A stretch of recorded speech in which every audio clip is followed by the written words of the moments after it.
Hello, in this video I'm going to show you how to build the week 3 lab assignment. It's the bracket weldment that's on page 71, unit 5 in the 7th edition of welding print reading. What I've done is I've already modeled the components in advance. So here's the base plate. Here's the back side of the bracket. I'm calling it the block. It's got the large 3/4 inch hole through it.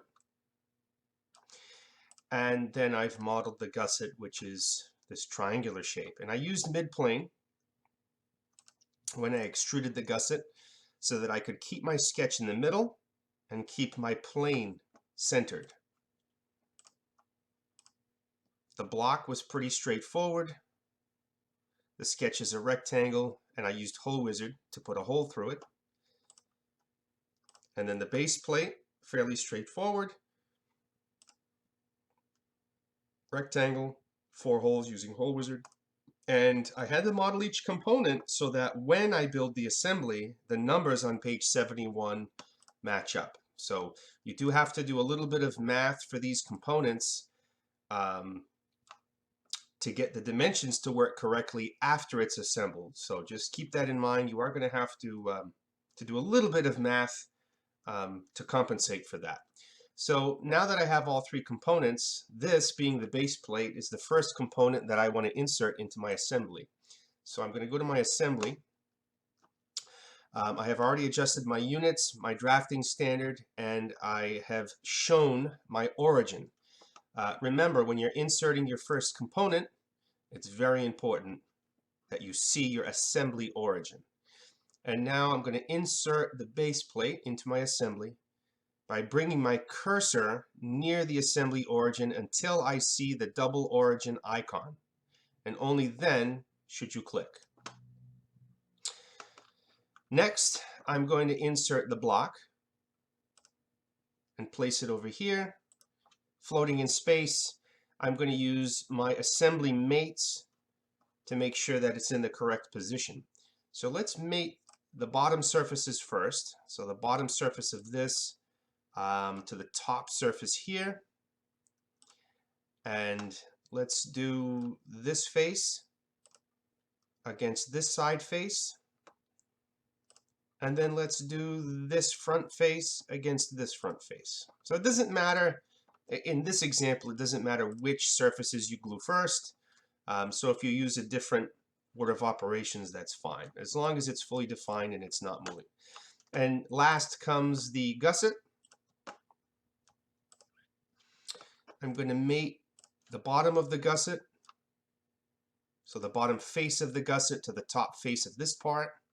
And then I'm going to use the plane that cuts through this part and the plane that cuts through this part for my last mate. Well, for the next mate. So I'm going to expand my feature manager, and you can do that just by hitting this little black arrow. I'm going to find my gusset and expand that, and I'm going to find the front plane.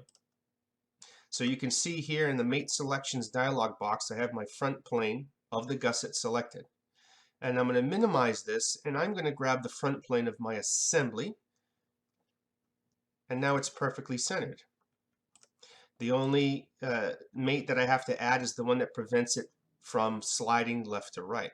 So I will mate the back surface of the gusset to this surface on the block. So because I did the math in advance when building these models, if I were to use the measure tool, if I were to go to evaluate and measure, I can measure my distances. So just to double check to make sure I did my math right, the distance from the top of this part to the bottom, according to the book, is supposed to be 1.5 inches. And you'll notice when I do that measurement, it is 1.5 inches. So I got that right. And the hole location is 1 inch to the bottom.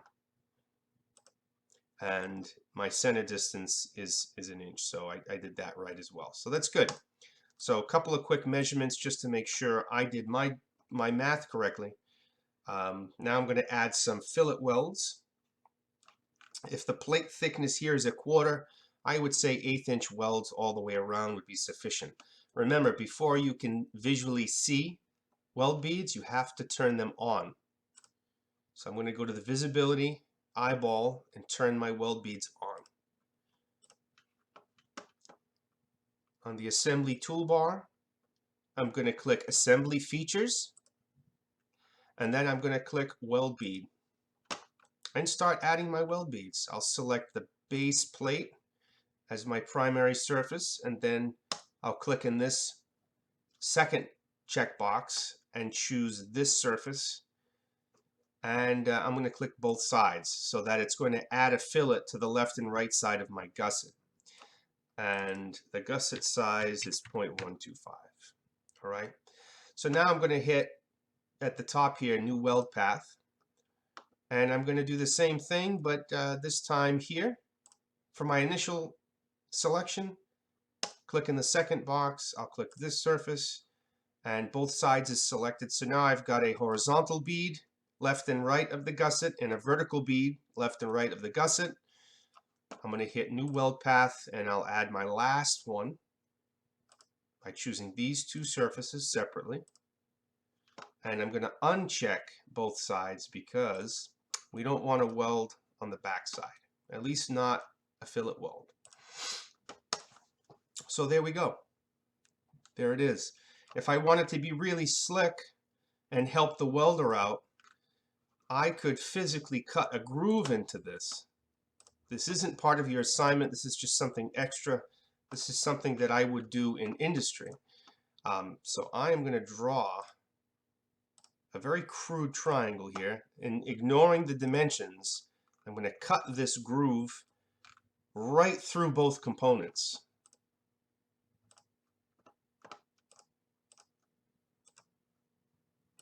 Just so you can see what I would do. And all that does is, if I was welding this block to this plate, I would probably want a nice groove weld on the back side and then grind it flush so that you wouldn't even notice it. So that's just, something extra that I would have done in industry, and then add a weld bead. Let's see if it actually does weld.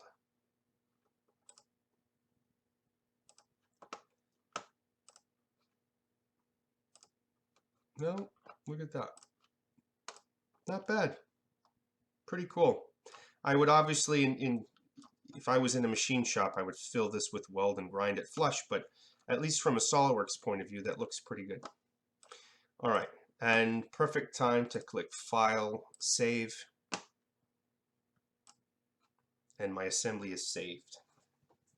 In the next video, I'm going to show you how to use this Weldment and create a drawing.